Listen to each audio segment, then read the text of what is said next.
हरिः ओं श्रीगुरुभ्यो नमः। ॐ भूर्भुवस्सुवः तस्य पितरुरेण्यं भर्गो देवस्य धीमहि धियो यो नः प्रचोदयात्।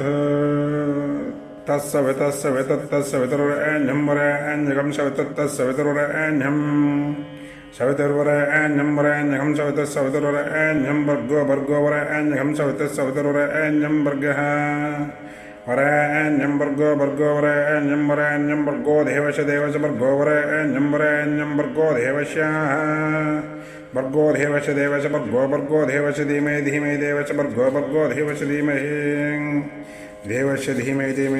देवस्य धीमहि तधीमहि धियो यो नो यो धियो यो नः यो नो यो न प्रचोदयान्न यो न प्रचोदयात् न प्रचोदयान्नो न प्रचोदयात् प्रचोदयादिति प्राचोदयात्।